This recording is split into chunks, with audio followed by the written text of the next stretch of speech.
Mira, aquest d'aquí sóc jo quan vaig a la platja. Has vist quin tipet?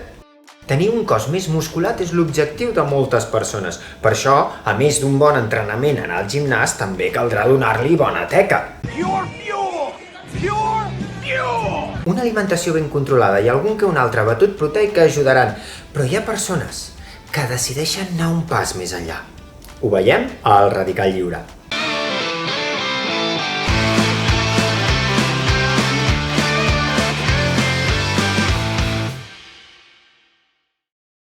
En el teu cos tens més de 600 músculs i estan tots ells formats per fibres musculars. Les fibres musculars són com unes gometes que s'estiren, que es contrauen, permetent el moviment muscular. Si vols fer créixer els músculs, el que necessites és que es produeixin petites microfissures, trencaments molt petitons.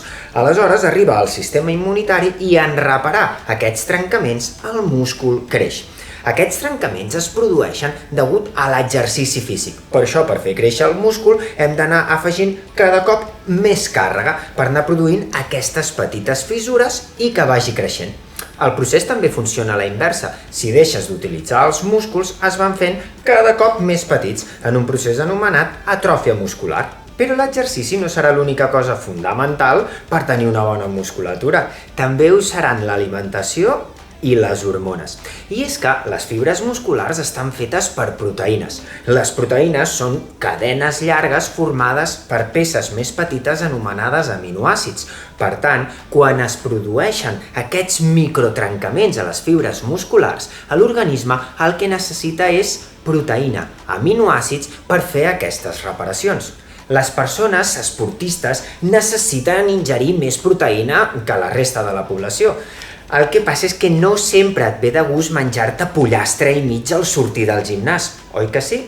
L'alternativa són els batuts proteics, que són una font molt elevada de proteïna, que tenen gust a xocolata i que t'estalvien cuinar. És cert que són aliments processats, però si els prens amb mesura, no donaran problemes per la teva salut. Els batuts de proteïna més comuns són els que estan fets a base de proteïnes que s'obtenen de la llet. Per exemple, n'hi ha un tipus molt famós, els whey. Aquests estan fets principalment de les proteïnes que queden en el sèrum de la llet.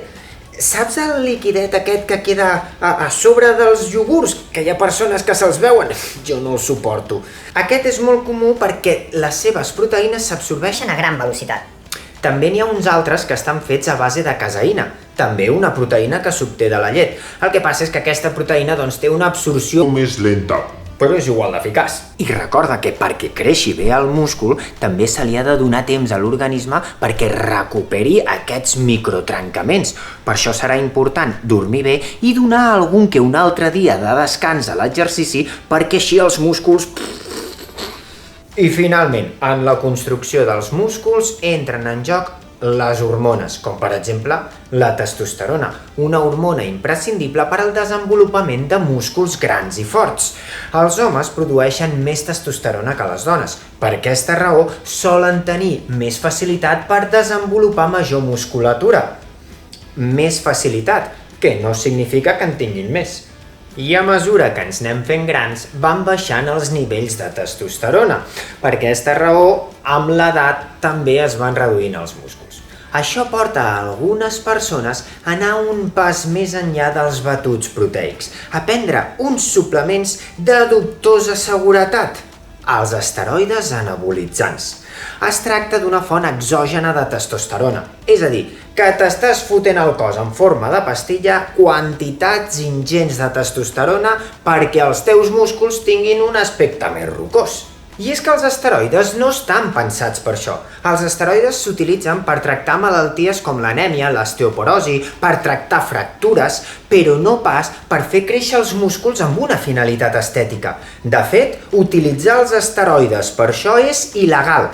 En realitat, és el quart negoci il·legal més gran del món, només superat per la prostitució, el narcotràfic i el comerç d'armes. A més, la quantitat d'esteroides que t'has de fotre per fer créixer els músculs és elevadíssima i això dona lloc a uns efectes secundaris molt xungos. El primer de tots és que deixes de produir la teva pròpia testosterona, perquè si ja te l'estàs fotent per fora, doncs per què fer-la per dintre? I això dona lloc, en el cas dels homes, a reducció dels espermatozoides i a atròfia testicular, és a dir, a més genera calvície i ginecomàstia, que et creixen els pits. Però, ojo, que vol dir ull, només en els homes, perquè en les dones, que en consumeixen molt menys, tot s'ha de dir, produeix reducció dels pits i del greix corporal, caiguda dels cabells del cap i creixement de cabells per la resta del cos, la pell es torna més àspera i la veu es torna més greu. I a més, l'abús dels esteroides i d'altres anabolitzants tant en homes com en dones pot provocar coàguls de sang i altres malalties cardiovasculars, és a dir, atacs de cor, ictus i problemes hepàtics. Per tant, lluir un cos 10 amb una musculatura extraordinàriament gran és quelcom al que només podem aspirar divinitats com jo. I si tens ull viu, t'hauràs adonat que això és un fotomuntatge finament realitzat. El més important és tenir una musculatura sana i funcional, amb un exercici raonat, amb una alimentació saludable, perquè la veritat és que jugar-te la salut només per lluir múscul no és gaire intel·ligent,